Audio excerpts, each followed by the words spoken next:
Good morning, good afternoon, and good evening for everyone who is logging into this webinar across the world. I'm really excited to be doing the next session of the Value Lab with a special guest, Sue Nabeth Moore. Sue, thanks for joining me today.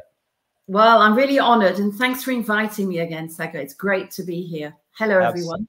Yes, absolutely. And we've got a really cool discussion. For some background, Sue and I met over LinkedIn, maybe a month or two ago, and I feel like we've got pretty fast friends in the world of value, customer success, and philosophy, process, technology, all of it. We've probably spoken 4 times. Sue's been on the podcast, and we were sharing notes a month ago when we met, and we literally had the same decks for how value frameworks can help drive revenue, and my mind was blown. So that's why we wanted to do this today, is to smash those 2 decks together and show you, how we can drive more revenue through customer value journeys and bring that to life. So Sue, anything you want to add to that before we dive in here?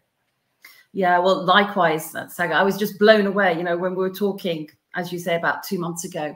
And you'll see with the things that we'll be developing later together. I mean, we even come up with the same acronyms, the same terminology. So it's kind of great minds alike, thinking from across the pond, and no consultation. So it's just amazing. And I'm just honored to find a soulmate like you. Likewise. Awesome. Well, for everyone who's joining, there's sometimes a bit of a lag on the comments and the webinar, but that's okay. Please, this is conversational. So ask questions, add your comments, your thoughts, context. That's all super helpful. We'll weave that into the discussion today. And with that, let's dive into it. So today's topic of the Value Lab is all about customer journeys. And it's a really hot theme and hot topic on a lot of people's minds. And I wanted to comment on that before we go in here, which is, I feel like, Sue, over the past 15 years in the world of customer success and post-sales, we've really led with the technology and the people, right? CSMs came into the world. A lot of CSPs came into the world to support those CSMs. But I feel like the people, technology are there, but the process hasn't always been there. That's what's been catching up. And I see that's why customer journeys, account segmentation, a lot of organizations are really taking a deeper look at how they engage customers so the process can be enabled by the people and technology. And that's really what the onus of today's discussion is. So with that, let's get into it. If you are new to this webinar, I'll give a quick intro to myself before I hand it over to Sue. So my name is Sagar Shukla. I'm the co-founder and CEO of Foresight. We are on the technology side to help solve value problems for post-sales teams. Prior to this, I used to work at a Series A fintech company. It was actually a competitor to Salesforce. My co-founder and I were there from 2 million in ARR back in 2015, and we were there for 6 years through acquisition and IPO. We left the business when we were around 250 million in revenue. And my job was to hold a bunch of different roles across implementation, customer success, and had a lot of problems that we faced personally, which led me and my co-founder, Nigel, to start Foresight.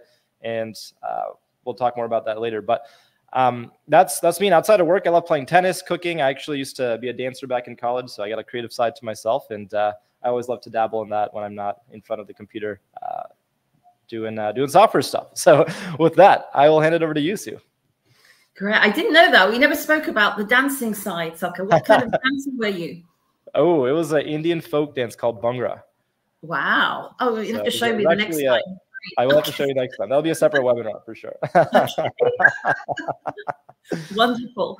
Well, my name is Sue Nabeth Moore, and I'm the co-founder of a company called SuccessChain.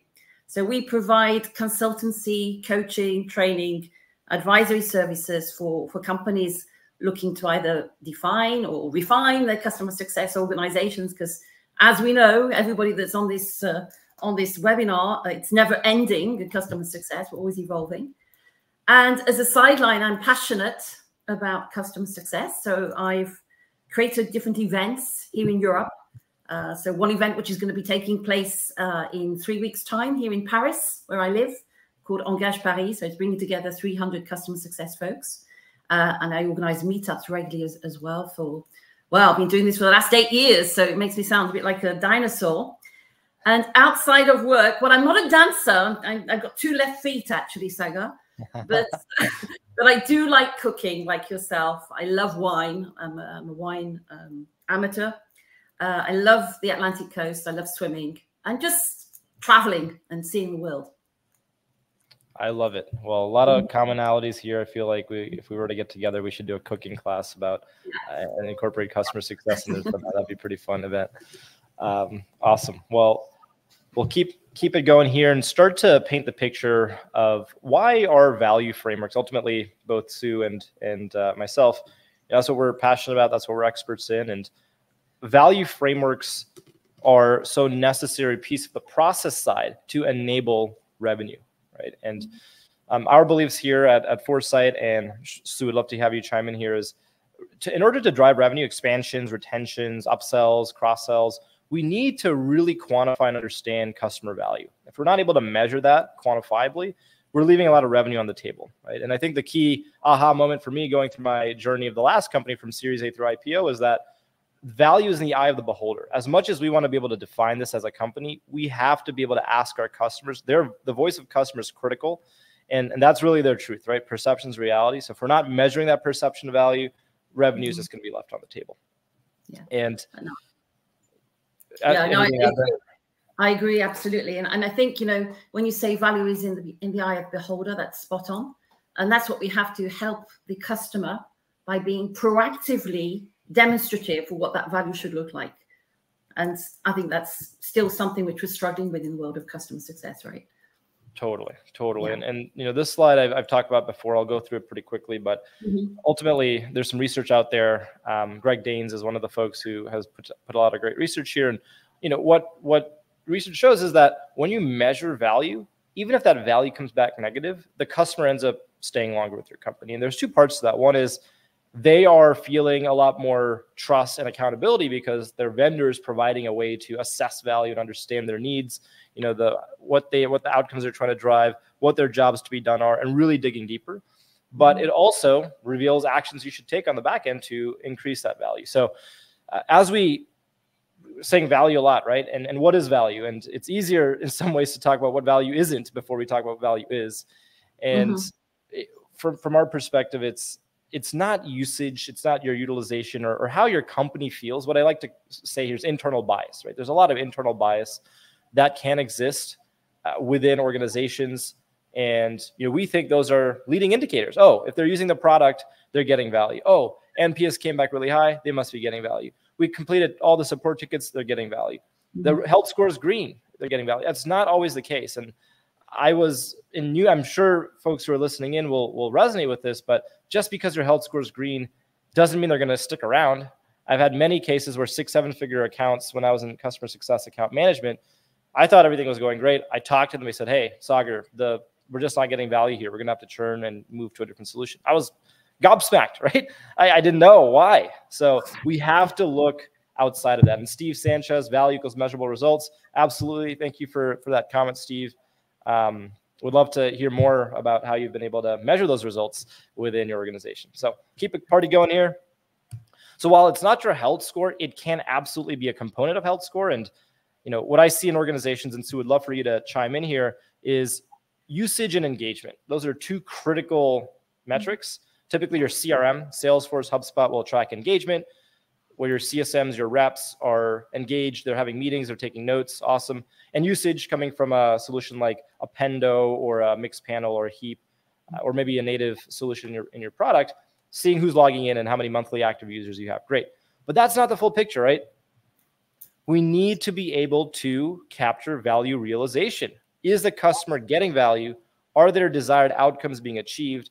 And that's really the missing layer in this revenue layer cake that gets you to the gold mine. So I'll pause here. Sue, anything you'd want to add to this? Yeah, I think you're spot on. And I think the difficulty with that is that up until now, we've only been measuring what is easy to measure. So what is easy to measure is what I call the emerged part of the iceberg. So it's a tool. The tool is visible. And, we've been up until now, as you said in the introduction, Sagar, we've always up until now in SaaS and still, I think today to a certain extent, very product centric. So everything is revolved around measuring what we're doing with the tool because it's the emerged part of the iceberg. Yes. And I can't wait to get to the iceberg slide because that's a really powerful one. So that's what we need to solve. Yes, 100%. So let's talk about what is value, and let's get to the crux of the matter here, value frameworks. there's a lot of different ways to conceptualize it. The way that Sue and I have aligned, and she'll have her own version of this, but we wanted to use this diagram as a starting point, is value is really a hierarchy. And there are 3 core pillars to defining how your customer views the world. How do they see value, or how do you measure value? And at the very top is revenue. Ultimately, that's where we want to get. But underneath that is, and that's the customer's revenue. They want to make more money. They want to save money. They want to become more efficient. But in order to do that, they have key desired outcomes, right? They need to drive impact in their business. And this is the executive level, economic buyer level goals, business objectives that your buyers will have. And if we take the example of a marketing technology platform, which we'll get into in a bit here, some of these outcomes might be, well, I want to increase my speed to conversion of my MQLs. I want to increase my MQLs, right? I want to generate more marketing qualified leads. Mm-hmm. There are high level objectives that the CMO needs out of a MarTech platform, and we got to define that. Next are the specific product and business workflows that enable those outcomes. So it's not enough that, okay, we want to generate MQLs. Our solution can do that. No, we have to map to what the marketing team is actually doing, right? They've got workflows today. They've got processes. There's going to be a lot of change management. We have to document what are those specific business workflows that your product will enable to help the CMO and her team or his team achieve those outcomes. And the final level here is jobs to be done. This is a really popular framework. We like to call these also product use cases, right? This is where the rubber hits the road, where you got the outcomes, you got the specific workflows of the team, and now you have the jobs to be done where your product can help improve those workflows to increase the likelihood of hitting those outcomes. And so we can map this out. This is a possible exercise where you can document this in a Excel model. You can document this in an Airtable. You can document this on a PDF, right? So both Sue and Foresight and myself, we do this. We do this for companies. We help you understand this, and we're happy to, at the end of this, talk about ways you can do this for yourselves. But ultimately, in order to measure that value, we have to have a framework that views the world through your customer's lens. And Christophe, sorry for mispronouncing your name, Christophe Labreur, said, Steve Sanchez, sometimes perception could be enough. So I love that comment, Christophe, and would love to also hear more about how you're measuring. Hi, Christophe. I know Christophe. Thank you, Christophe. Oh, awesome. Yeah. Thank you for joining. Cool. Well, let's keep going here. And Sue, you will have some ideas to share on this next slide, I'm sure, because this is where your side of the world comes in. So each one of these pillars of the platform, of the pyramid, I should say, map to personas, right? And not everybody's going to care about everything on this pyramid for your buyer. But as we know, there's 3 typical personas. There's the executive buyer, who is also the economic buyer. They don't always have to be the same, but executives and economic buyers are at the top. They care about the outcomes. Then you've got the champions. These are the VPs, the directors who report to the C-suite, right? Who have to actually buy and implement the product and make sure it works and is driving initiatives forward. So the champions are really enmeshed in this workflow layer. And then you got the end users, the direct reports, the analysts, the associates, right? The folks who are the front lines, and they are in the solution day in, day out. They're capturing notes, they're logging data, they're measuring, they're looking at dashboards, they're updating dashboards if you're a software solution. And this is the operational end user side. So I have this X question mark and check mark. We often are pretty good at understanding the bottom layer because we have usage, right? We're probably talking to these people pretty more frequently than the ones above. But as we go up the chain, we lose connection. And how many times do we have really good engagement at the end user level, but really nothing at the executive buyer level? It happens all the time. And that's dangerous. That is a churn and retention risk. So we have to close the loop there. And where we can start to close that loop is measuring the right metrics, right? And I'm going to hand it over to Sue here in a minute to talk about some of her side. But there's a couple scores that we want to introduce and make very real and tangible at each of these layers. So leading indicators of customer value that is going to signal your revenue is protected and can grow. So what are those leading indicators? At the top level, 2 are investment priority score and value perception score. Essentially, our economic buyers, how much do they prioritize your solution? How much do they want to invest in it, right? We can measure that. Next is, what is the perception of value? That's what we're talking about throughout this whole value framework. Do they feel that they need your solution? Why do they need your solution? Once they've implemented it, how valuable is it to their end goals, right? We can measure that. We can quantify that. As we keep going down the chain, we're going to talk about the next layer, which is value perception score for the champions. They also care about, are they getting value? Obviously, they're implementing these solutions. And at the end user level, we have something called job perception score, JPS. And so how at the frontline worker level, how well is the solution supporting their needs? So these three metrics of job perception score, JPS, VPS, and IPS can really drive leading indicators in terms of revenue. So let me pause here and Sue, jump in with your thoughts before I hand it over to you. Yeah, and these are the scores which we've been putting in place for a few years now at SuccessChain. And it really is very important because when we're talking about value and the perception of value, there are so many different stakeholders on the customer side who have a different idea of what value is. And depending on where they are in the organization, depending where they are in the hierarchy, obviously, their own level of granularity of value is different. So that's what we should be doing as well. It's not an easy exercise to do, but it can be done. And this is what we should be mapping. And we're going to be seeing this a little bit more in detail. Yeah. And the anecdotes, which I really love here, Sagar, is the fact that, we've been talking about VPS. And exactly, it's not just an acronym, but it's a value perception score, which you have already implemented as well in your platform Foresight. So that's amazing. So yeah, I love that. Thank you. Awesome. Well, we are partners in crime here on bringing these metrics to life and also operationalizing them through technology, through process and people. So love it. And now we're going to go into some of Sue's slides that really break this down into a lot more granularly. Oh, sorry, Sue, I totally missed this. I had two more slides. Let me hit these. Yes. I have a hot take, right? I know, Sue, you're not maybe totally aligned with this, but I think it's important to share some hot takes here, and because that's how we innovate and move the industry along. So, in my perspective, NPS is a big metric that a lot of folks default to in terms of indicators if customers going to churn or grow. Our perspective, probably not surprising, is that it doesn't work. It's not great. VPS is a much better metric. It's a leading indicator. NPS is a lagging indicator.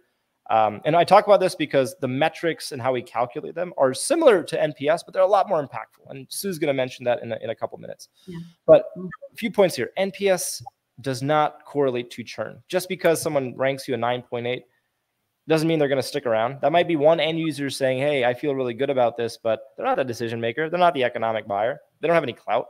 So you can't lean on that alone. It's also one-dimensional. Okay, someone comes back as a 3.2 detractor. Well, what do we do about that? How do we improve 3.2? There's no plan of action there. So NPS is one-dimensional. It doesn't correlate to churn. It doesn't have an impact on revenue. So that's really where VPS comes in. And I'm going to spend 30 seconds on this, and then we'll go back to you, Sue. VPS is multidimensional. It can quantify customer outcomes. It measures perception of value. That's the name of the metric, value perception score. And it can tell you the why, right? That's really where NPS falls short, in my opinion, is it tells you the what, but not the why. Why is your customer staying? Why does your prospect need your solution? It needs to be built on a framework. NPS is one-dimensional. It's one question. VPS is built on that hierarchy of needs we saw, that pyramid. And so we have a lot more context there to drive revenue ultimately. So I will pause there and now go to you, Sue. Anything you don't want to add there before I jump into your slides? Yeah, I mean, we could have a whole webinar just on the NPS, couldn't we, really? But I mean, my opinion about the NPS is that it's something which we've inherited in the world of SaaS from the B2C world. Yes. And in the B2C, NPS was more about sentiment and having a wonderful experience as a result of your engagement with a brand, as opposed to using a piece of software. So I think, the problem we're having today in the B2B world, and, mainly where we're doing customer success, which is majority SaaS, is because we haven't been able to adapt the way we orchestrate NPS with all the multiple stakeholders. But anyway, I won't say any more about that because yes, for sure. Yeah. For sure. And so, yeah, VPS, we'll dive into this deeper, but, 3 dimensions of VPS are importance, effectiveness, and utilization. How important are the components of your solution? How important are the outcomes that you deliver to your customer, right? Impact. How effective is your solution in delivering this value perception score? And how much of the solution are your frontline teams and users actually using, right? How mature are they in their adoption? That's utilization. So when we crunch these 3 together, we get value perception score. And that is a leading indicator in terms of churn. So, Sue, I'll hand it over to you to talk about the metrics in more depth from your point of view. Yeah, I love it. And I mean, I love that you finished on this VPS, because it is something which we both share and that we're both adamant about. I think there's a lot wrong with what we're trying to do with metrics and KPIs, leading indicators, lagging indicators in the world of customer success. And just before I deep dive into this particular slide, I mean, one of the things is that a lot of the metrics we're using today are very, what I call belly button centric. So they're only looking at us as a vendor. They're not looking from the outside in approach from the customer point of view. A lot of the time, the metrics we're using, as you said, with the example of the NPS, are not directly linked to the revenues of the company.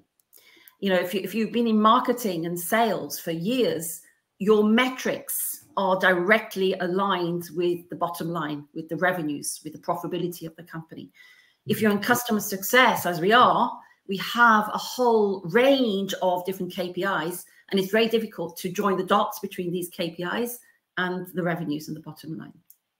So that's what's wrong. And a lot of those metrics are risk focused, like you said, like the health score, saving customers at risk. So, you know, it's not a glorious picture, really, of what we're measuring in the world of customer success today. And what we're seeing here on this slide, this explains this concept of the leading and the lagging indicators. So just to vulgarize, the leading indicators are predicting a future performance, and the lagging indicators are retrospectively reporting on what's gone in the past. So a lot of, you know, the CS professionals that I talk to actually have lagging indicators by which they're measured on, and only lagging indicators and not leading indicators. So that again is a problem in itself. What we're seeing in the world today is mainly what we can see here on the left-hand side, vendor performance.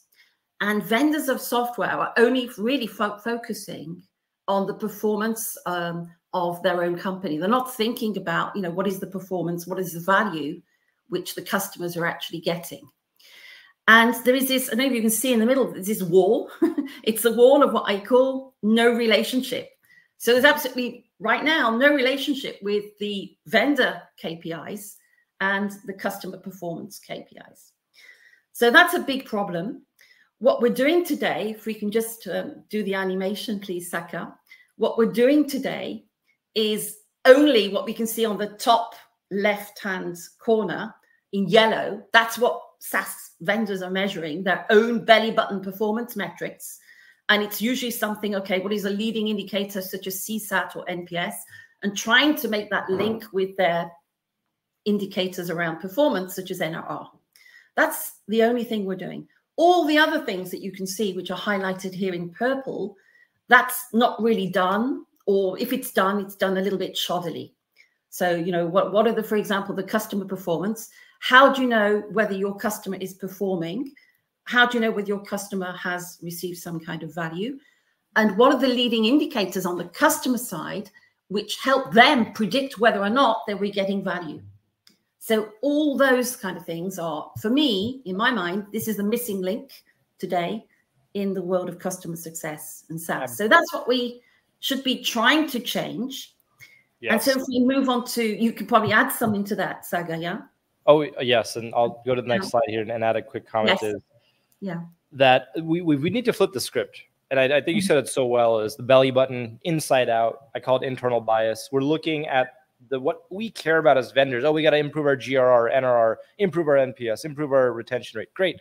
Well, that doesn't matter. And you're not going to be able to do anything there if you aren't focused on the customer's metrics of success, which is what you just mentioned, right? Are they achieving their outcomes, and are they being able to improve their activity and performance? So that's what I see the point that we're in right now, is we have to flip it, look at the customer lens, look at what they care about, and map everything we do to what they care about.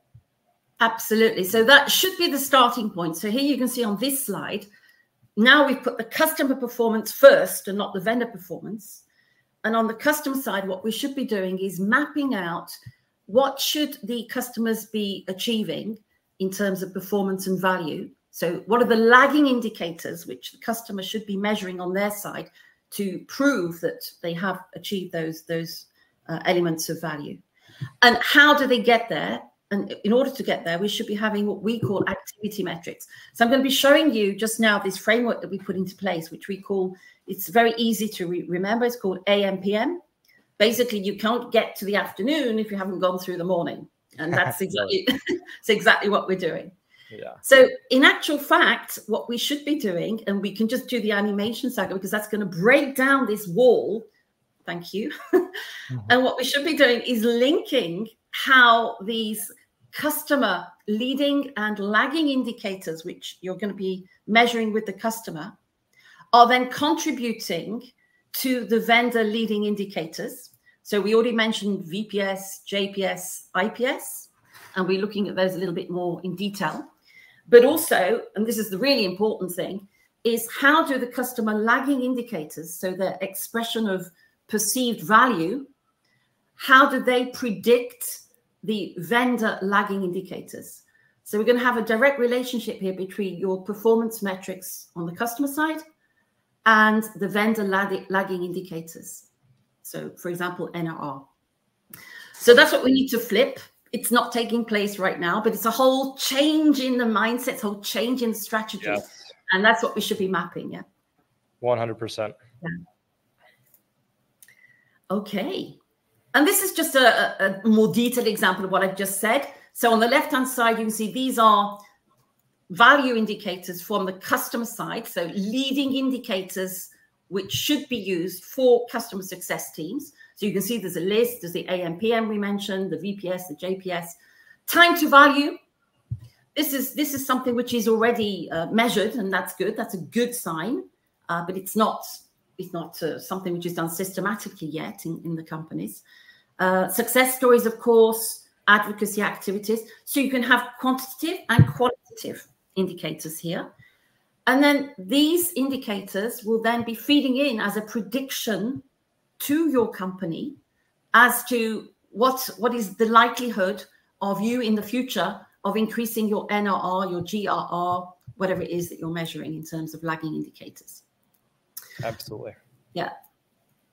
So that's just to put us in the context. I did mention the iceberg. And so this is the iceberg.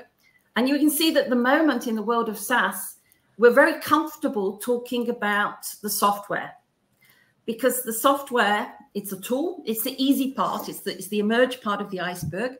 And, you know, we're having conversations with customers. It's the easy part because it's the part which both of us can see. It's tangible, and, you know, and it's physical, so we can talk about it.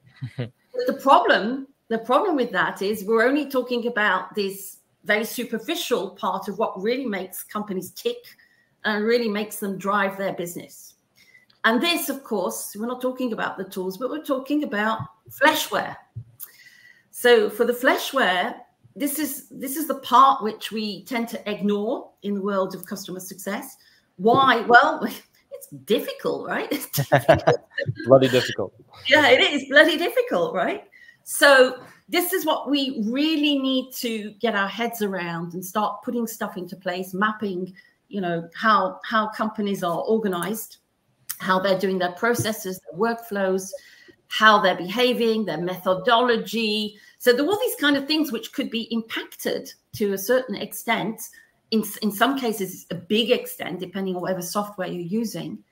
And that's what we should be really advising our customers to put into place, which means that the tool is just a small part of the change management.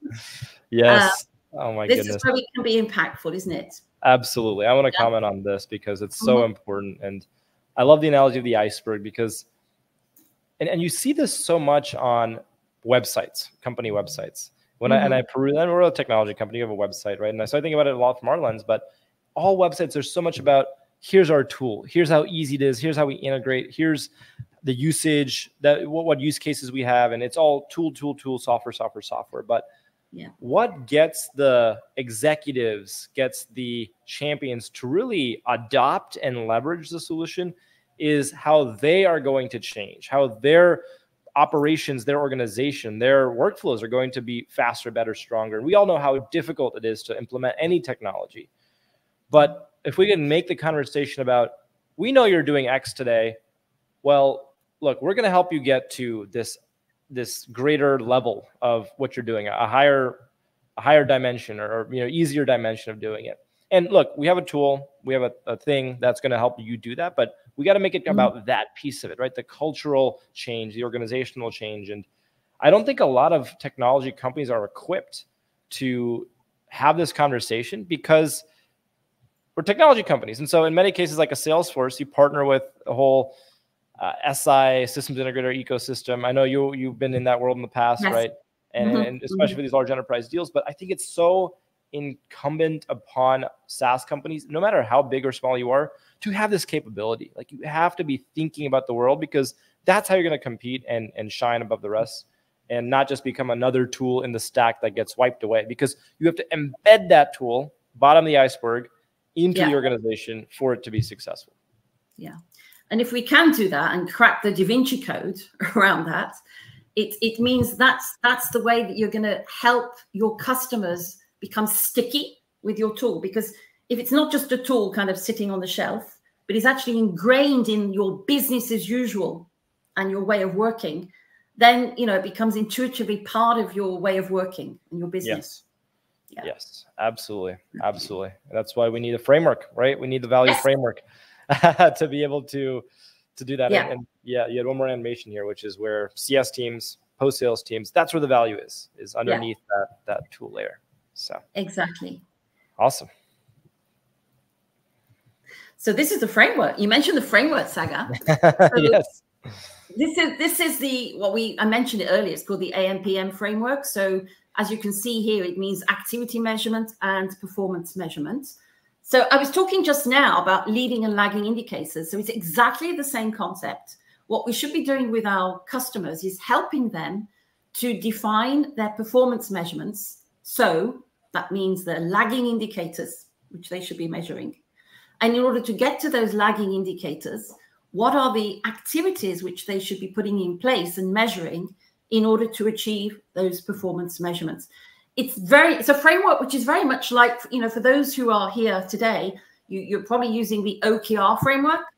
So it's a little bit similar to the OKR framework, but it's something which I put into place 12 years ago when I was doing change management, and which since we've been adapting it for customer success purposes. So, I always give the example, and then we'll look at a real life B2B example. We always give the example of, I was a COVID victim of putting on 10 kilos. So I put on 10 kilos. So my performance metric is to lose 10 kilos by the next 4 months, for example. Good. Smart metric, yeah?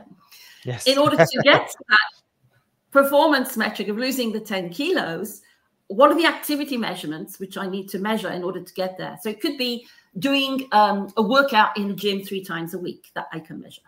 It could be jogging 6 kilometers twice a week. I can measure that. It could be not consuming more than 2,000 calories per day that I can measure. So that's just a vulgarized version of what we're talking about here. And now we can just go and look at an example.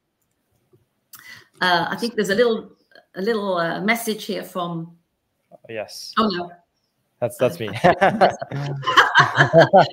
I was thinking Steve and Christoph for okay, right. Good. I'm dyslexic, you see. So. Okay, so this is another example. Let's imagine you mentioned MarTech just now, Saga. So let's imagine that you have a MarTech platform. And when we're doing this exercise, what we usually do is map out the AMPM metrics per persona and jobs to be done. Sometimes, we have some companies that we've collaborated with who do it by segments, but, it really makes sense for your context. So you should be mapping, okay, what are the kind of personas or the different kinds of stakeholders who are using our platform? And then what we can see here is an example. This is a performance metric. We want to increase the MQL to SQL conversion rate from 10% to 13% by the end of 2024. Okay, how do we get there? So in Satellite, around that performance metric, we just have a few examples of activity metrics. Now you can see that these activity metrics have been categorized per organization, process, tool, and behavior. So we're not just talking about, okay, you should press this function or this feature twice a day in order to reach this particular performance metric, but we're also saying this is what we recommend you should be doing. The submerged part of the iceberg that we just saw. These are the things which you should be putting in place around the tool in order to reach that objective. And so these recommendations, you see, the first one is organization, dedicate a full-time person. The second one is around process, increase social media engagement by plus 50%. That's a process which could include your tool, but not necessarily just be about your tool, right? In pink, there we can see two examples of what you can actually measure in terms of adoption within the tool. So, for example, increase the number of identified weekly contacts by more than 50%, identify plus 50% of your ideal customer profile contacts, which, of course, you can source. And the last two examples are behavior, stop cold calling, and stop using that bloody Excel file. Okay. So there you can see just a few examples, but of course, each use case is different. And so this is how I think SaaS companies, instead of having a catalog and packs of features and functionalities to sell, they should be value selling with these kind of metrics. That's Absolutely. What we should be doing. Okay. And I wanted to jump in here. Christoph made a really good comment, and I'll read that out. He says, so I asked the group who's listening, how have you measured perception, value perception, or general customer perception in your worlds? And Christoph said, as a customer, can I afford to cancel my contract with you as a SaaS vendor? Stickiness, importance, critical business process, difficulty to replace your solution. So correct me if I'm misinterpreting you, Christoph, but what I'm hearing from you is you need to be able to understand how easy it is for the customer to cancel your solution. And he just had another comment. I pay every year for my Strava subscription without measuring the value. I just have the perception that it is useful, nothing more. Perfect. Mm-hmm. And so it's so intrinsically linked to your world and probably running or biking or, you're very active. And so you use it all the time because it's this embedded part of your activity. Like I think maps really well to this. Activity is you need to go do exercise and you're measuring, it's helping you measure how long you've run, help you compare with your friends, and it motivates you. And so I think it's the consumer world, and I'm glad you brought this up because the consumer world, B2C world, does a really good job of understanding perception of value. You have to, otherwise you're going to get no usage. And I think in the B2B world, it's a little bit more fluffy where, hey, there's budget, we can go and implement a solution. But if we're not truly identifying that use case, then it's never going to take off. So we have to understand that. And another thought that came to mind is the CEO of Superhuman, which is an email platform, email automation platform, has something called a product market fit score. And Christoph, your comment reminded me of this, which is how, if I didn't have a solution, like if I'm a customer and I'm evaluating a vendor, if I didn't have your solution today, how much worse off would I be, right? Would I be super worse off if my life is destroyed because I don't have your solution? Well, pretty good product market fit, pretty good perception of value. Or if it's, doesn't matter, I'll just move on to the next thing. Probably not great perception of value. So great examples there, and wanted to hit those because I think it's very relevant to the discussion we're having right now. Yeah, absolutely. And this ties into what we're going to be looking at right now as well, because these are what we call perception scores, which we are helping our customers to put into place at SuccessChain. And so the first one we mentioned, it's value perception score. The second one is job perception score. The last one is a little bit different. We call it investment priority score. But basically, these are three different kinds of KPIs, which we can send to different stakeholders at the customer. So the value perception score is more for the key stakeholders, the influencers, the executives, the people who are going to be making the decisions about investment, about retention, about upsell and cross-sell. The job perception score, this is more to the end users, the people who are actually using the tool. So it's not, the managers of these teams are probably not using the tool, and we're probably going to be sending to them the value perception score, not necessarily the job perception score. So it really depends on the granularity and the context you're in. And then the investment priority score, This is something that we're going to be sending to the economic buyer, or the people who are going to influence the decision to either renew or to upsell or cross-sell. So we're going to be having a deep dive at these. And so if you just go on to the next slide, please, Saka. So this is just the value perception score. Now, it works exactly the same way, the same mechanism as NPS, which I know you love, Saga. Huge fan. Yeah. So what we've done here is put into place this value perception score with this simple question. You know, in the NPS, it's a question: would you recommend our product or our service to somebody? This question is: how much value did you receive relative to your target business goals, right? And so the answers are in verbatim. They're not numeric. The NPS is numeric, which can lead to subjectivity at times. So this is a verbatim. Yes, we surpassed our target goals, or we reached our target goals. Sitting on the fence is no change yet in achieving target goals. We did not reach the target goals, or we went backwards in achieving our goals, which I hope is not the case. What we've then done is just associate a number to each of those so we can calculate and do some benchmarking with the VPS. But the mechanism is exactly the same. We ignore the person sitting on the fence, so the one in the yellow. We take the percentage of the promoters, if you like, so the ones that have surpassed their target goals or reached their target goals. And we add the percentage of the contractors. So did you reach your target goals, or we went backwards? And we make the subtraction. So exactly the same mechanism as the NPS. So here you can see we have a VPS score here of 50. So a VPS score can go from -100 to +100. So this is a way of combining with what we just saw. We just saw the AMPM metrics, which is something very specific for each persona, for each vertical. And then this metric allows you over the life cycle of the customer to measure whether or not they feel, depending on where they are in the life cycle, whether they're on track with the metrics that have been defined in the success plan, and which you probably also discussed in the business review.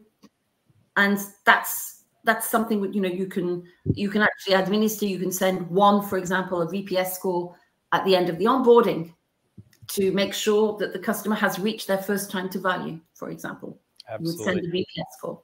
Yeah. And I think on this point, Christoph is very vocal, and I love it. He's got a lot of great comments. He mentioned something else, which is on the opposite end. You know, there's situations where the CSM tried to calculate the value, and I'm curious what mechanism you use, Christoph, when calculating the value. But at the end, the customer said they realized that maybe the solution was too expensive for the value realized, which is totally fair. And that there is that's the other side of the equation. Is great. You got value, but what is that worth to the customer? And what are their alternatives, and how big is the pain, right? Going back to your prior point of, can I afford to cancel my contract with you? How different would my life be without your solution? And I think the framework that we articulated today, it hits on that. It hits on what are the outcomes you're looking to achieve? What are those outcomes worth to you? There's a worth to them. And there's obviously more detail we can go into with more time, but we need to be able to detail the worth of those outcomes, and then how your solution is playing into that worth, and be able to tell that quantitative ROI story. So another great point. And we cannot lose sight of the worth and the cost side of it, because obviously the value has to be higher than the cost for sophisticated buyers to think about it in that lens. And as long as you're above it, you're in good shape. So I wanted to hit that comment. Great. Let's go through the next few here, and then we can talk about the customer journey. Yes. And then I mentioned the IPS. So this is the investment priority score. So it works the same way, but this time the question is, what is the priority level of purchasing our products in your future budget allocation? So this is something which you're going to send to the economic buyer, or those influencing the budget decision. And you can see again, I mean, we won't go through everything here because we probably won't have time, but you get the gist. You know, you have a verbatim reply based on this question with a scoring which is behind this. And then we just simply calculate the number of promoters, so those in green, and detract the percentage of detractors, those in blue. And we get the IPS score. Awesome. And then the last one. JPS. The JPS. The front lines. Yeah, so these are the people actually using your tool. These people, obviously, they have their own agenda. They probably have, in certain cases, depending what solution it is that you're selling, they could have shared value perception. They could have shared objectives, even with their managers and probably the executives team. But that's what you need to map out and work out. And again, it's the same mechanism. This time, the question is different, of course. How critical is this software to effectively perform your job? So this is very useful, you know, if you're using the framework which you mentioned, Saga, which is the jobs to be done framework, then this is a great question to ask them. So again, verbatim replies, same mechanism that I just explained. Awesome. And then if we look at the customer journey, so here the customer journey, you can see this is what I call the boomerang for recurring revenue companies. Why the boomerang? It's because, you know, when you're a kid, you know, remember throwing a boomerang, you have to make sure that when you first throw it, you get the right spin on the boomerang so that the boomerang is going to come back to you, do a full circle, right? That's really important. That's what we should be doing in SaaS. You know, we should be, when I'm saying throwing the boomerang, what we should be doing is making sure that right up front, we're clearly defining with our customers what is the value that they want to achieve, what is the outcome. So that should be done up front by the salespeople. And then if it's done right, it means that what we're doing is we're doing a mapping of what they should be achieving in terms of value incrementally over their life cycle. And if we're doing that from a outside-in approach, so, okay, we're always thinking about, okay, what should my customer be achieving in 3 months? What should they be achieving in 6 months, 9 months, etc.? Then we will have the possibility to measure with the metrics and KPIs we've just seen. We'll be able to measure the AMPM metrics over the life cycle incrementally. And we'll be able to periodically use the VPS, the IPS, and the JPS to measure whether or not they're on track with the goals that we're following up with. So that's the boomerang. And if it's done well, your boomerang will come back full circle and it'll keep going around, right? Keep iterating.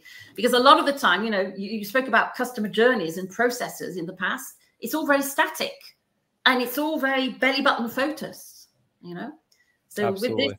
with this, we're thinking outside in, we're thinking customer first, and this will make sure that the boomerang keeps going round and round and round. And I like to use this term, when I call it the viral spiral of health and wealth.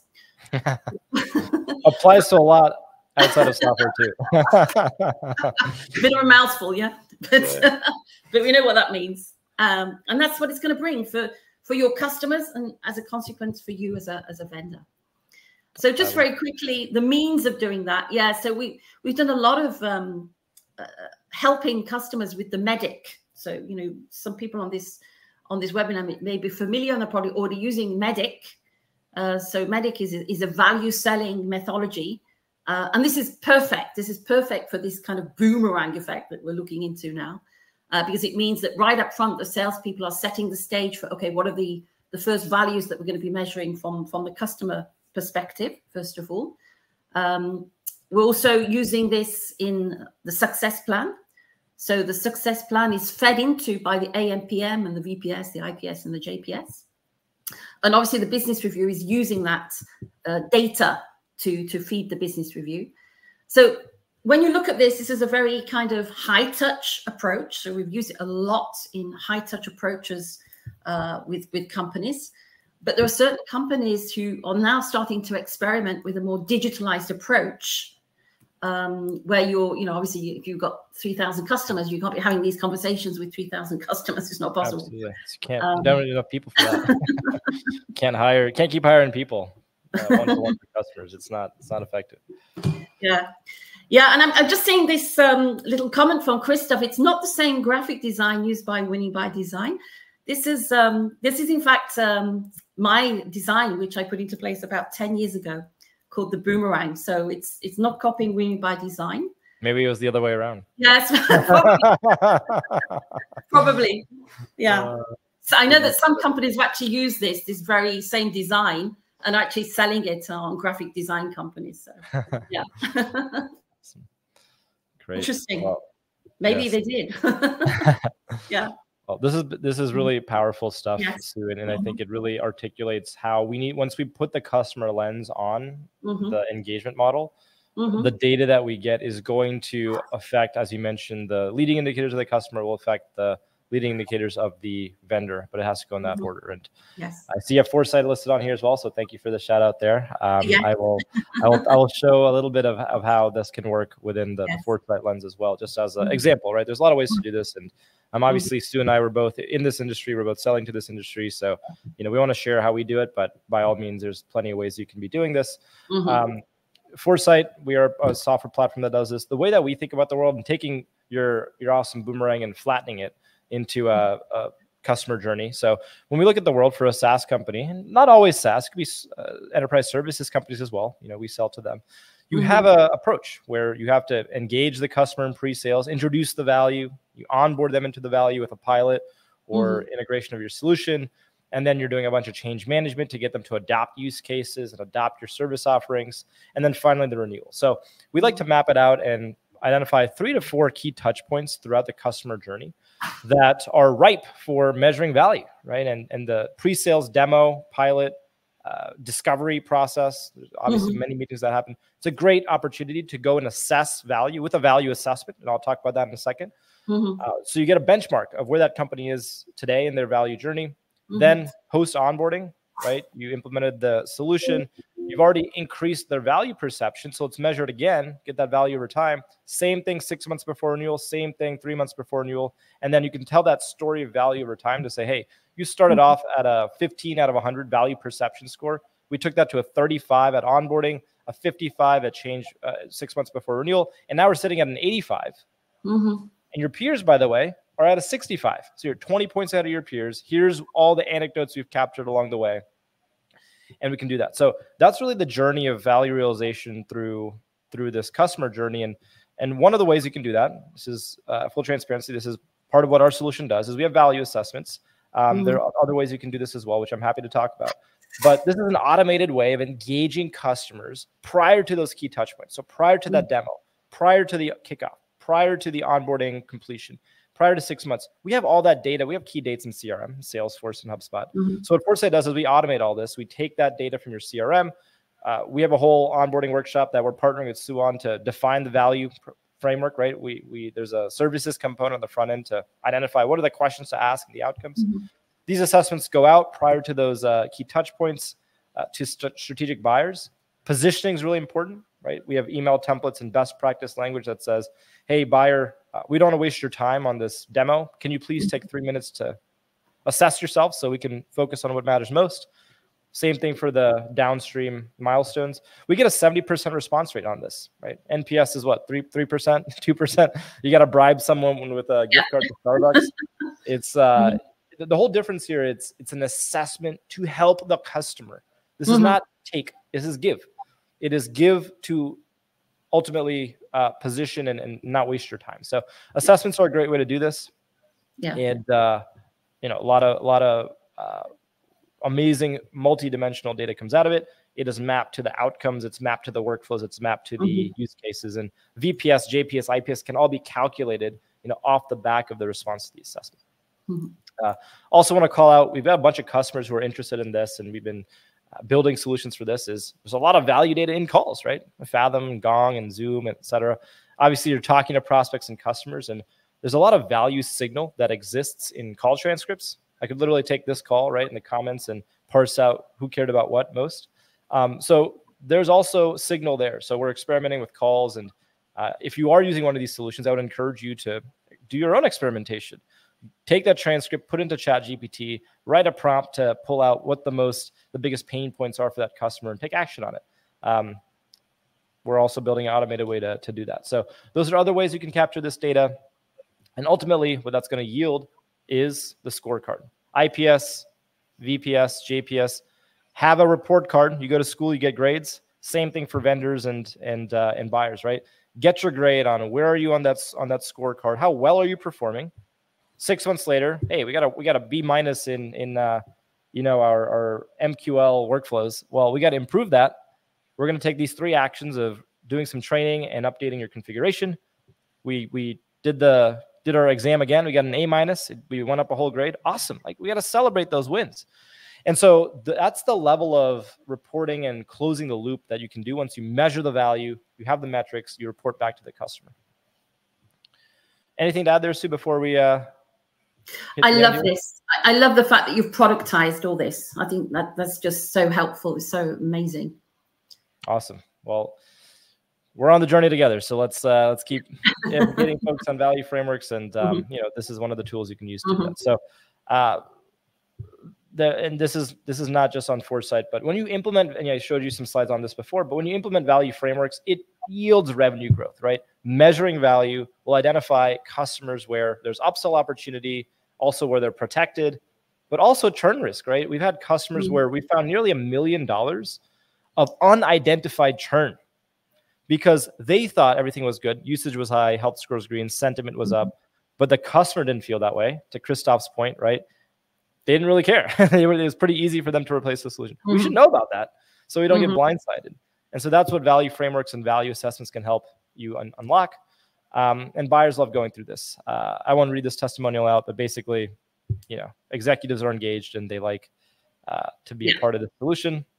So let's get to the final steps here. We got 4 minutes left. If you have sat through this 56-minute presentation, you're like, my goodness, I want to do something about this right now. We're going to give you 2 options to do something about it. Sue is obviously very deep in this world. She's the founder of SuccessChain. I'm with Foresight. So we're going to offer you 2 areas where you can take the next steps. So Sue, over to you. Yeah, so we'd love to hear from your, as I said at the beginning, so we're an international consultancy company.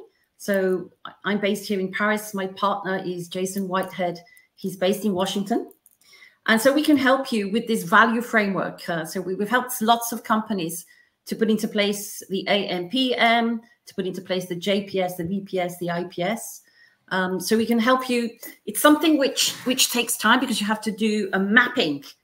So it's quite, you know, it's not something which you just say, all right, let's sit down on a corner of a table and in half an hour it's done. It's something which you have to think about and usually involves lots of different stakeholders at the company. It's not just a thing about customer success, you know, it's all the products involved, the marketing people involved. And so it really is a strategic kind of exercise to map all this. So we'd be pleased to be able to help you to do that. If you have other customer success requirements, if you have other customer success needs around consulting, journey mapping, for example, coaching, training, we do that also with a certification. And we also offer some fractional contracting as well. So we'll be pleased to learn about that. And of course, we're working hand in hand with you, Saga, which you're going to talk about as well. Yes, absolutely. So we're very aligned on, you know, we need to certify and we need to educate and evangelize this. It's some organizations are doing it, not all, but we're also offering a number of free resources to do this. So scan this QR code on there. There's 4 options for resources to join our Value Lab community. So this webinar series is a output of this community. We've got hundreds of leaders across the world who are talking about value, trying to figure out how to crack the Da Vinci Code. I love how you put that, of value. So scan this, complete the form. I'll add you to the list or comment here below, and you know, we'll definitely reach out on LinkedIn. So we have a community. We also have a certification program. My co-founder is doing the next cohort right now as we speak. It's called the Enterprise Value Framework Certification. So literally the slides you saw today with the pyramid, if you want to embed that into your world, we'll make that happen for you within 3 to 4 weeks. It's 3 one-hour courses, and we're offering that for free right now to our community, right? For folks who wanted to pursue this. So it's a great way to connect with peers and to do that. And then obviously Foresight is a technology company. So if you want to implement and see a demo of Foresight and see how this can come to life, hit me up on LinkedIn, hit us up in the comments, also scan that. And there's an option there as well. So this has been awesome. Thank you so much, everybody, for joining. Steve, code is disabled. Oh my goodness. Thank you for letting me know. I thought I tested it out and clearly it's not working. So I will fix that. And I will just post the link in the chat here. But while we wrap up, Sue, anything from your end? Well, it's been great. I love doing this and I'm so glad we met. Thank you again for inviting me, Saga. And for anybody who would like to, get in touch, follow me on LinkedIn. Please do so, and I'd be happy to have a conversation, continue the conversation. And yeah, it's been great. Loved it. Thank you very much. Awesome. Well, I am going to post the link to the QR code here in the comments, Steve, so you can access it. Apologies that did not work initially, but you will have it there, and that should be live now. So take a look at that. And with that, we will wrap up. Once again, thank you all so much for joining. This has been a pleasure. I really had fun. Christoph, thank you so much. Steve, thank you. Josh, link is in the comments, so apologies. It should work there. Hopefully it does work. Thanks, everyone. Thank you. Yes, we will do a part 2 soon. I think we got a lot of engagement today, and this is a really exciting topic. So thanks, everybody.